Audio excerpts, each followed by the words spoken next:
Lionel Messi സ്വപ്നങ്ങളെ യാഥാർത്ഥ്യമാക്കിയ അത്ഭുത പ്രതിഭാസം. ഫുട്ബോൾ ചരിത്രത്തിൽ ഒരുപാട് ഇതിഹാസങ്ങൾ വന്നിട്ടുണ്ട്. പക്ഷേ ലോകം the God, greatest of all time എന്ന് വിശേഷിപ്പിക്കുന്ന ഒരാൾ മാത്രമേ ഉള്ളൂ.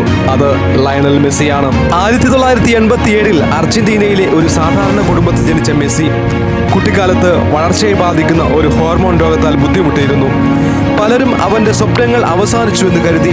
പക്ഷേ അവൻ തന്റെ പരിമിതികളെ കാരണങ്ങളാക്കിയില്ല, മറിച്ച് അവയെ ശക്തിയാക്കി മാറ്റി. 13-ാം വയസ്സിൽ സ്വന്തം നാടും കുടുംബം വിട്ട് സ്പെയിനിലെ ബാഴ്സലോണയിലേക്ക് പോയ ആ കുട്ടി പിന്നീട് ലോകത്തെ മുഴുവൻ വിസ്മയിപ്പിക്കുന്ന താരമായി മാറി. ഓരോ വീഴ്ചയും ഓരോ വിമർശനവും അവനെ കൂടുതൽ ശക്തനാക്കി. മെസ്സി നമ്മെ പഠിപ്പിക്കുന്നത് ഒരു വലിയ പാഠമാണ്. പ്രതിഭ മാത്രം വിജയത്തിലേക്ക് നയിക്കില്ല. കഠിനാധ്വാനവും സ്ഥിരോത്സാഹവുമാണ് യഥാർത്ഥ വിജയത്തിന്റെ അടിസ്ഥാനം. ബാലൻഡിയോർ പുരസ്കാരങ്ങൾ, അനവധി റെക്കോർഡുകൾ, ക്ലബ് കിരീടങ്ങൾ ഇവയെല്ലാം നേടിയിട്ടും ലോകകപ്പ് നേടാനാകാത്തത് അവന്റെ ജീവിതത്തിലെ വലിയ വേദനയായിരുന്നു.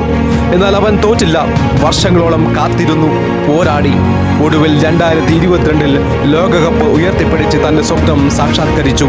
ആരാധകരോട് ഇന്ന് നിങ്ങൾ എവിടെയാണെന്നത് പ്രധാനമല്ല, നിങ്ങളുടെ സ്വപ്നങ്ങൾക്ക് വേണ്ടി എത്രമാത്രം പരിശ്രമിക്കാൻ തയ്യാറാണ് എന്നതാണ് പ്രധാനം.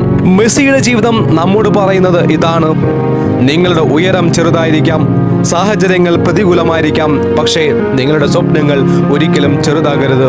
കാരണം ഒരു സാധാരണ ബാലനിൽ നിന്ന് ലോകം മുഴുവൻ ആരാധിക്കുന്ന ഒരു ഇതിഹാസമായി മാറിയ ലയണൽ മെസ്സി അസാധ്യമായതുപോലും സാധ്യമാക്കാമെന്ന് തെളിയിച്ച മനുഷ്യനാണ്. സ്വപ്നം കാണുക, കഠിനാധ്വാനം ചെയ്യുക. ഒരു നാൾ ലോകം നിങ്ങളെയും വിസ്മയത്തോടെ നോക്കും. Messi is not just for a football player. He is a symbol of perseverance, humility and greatness.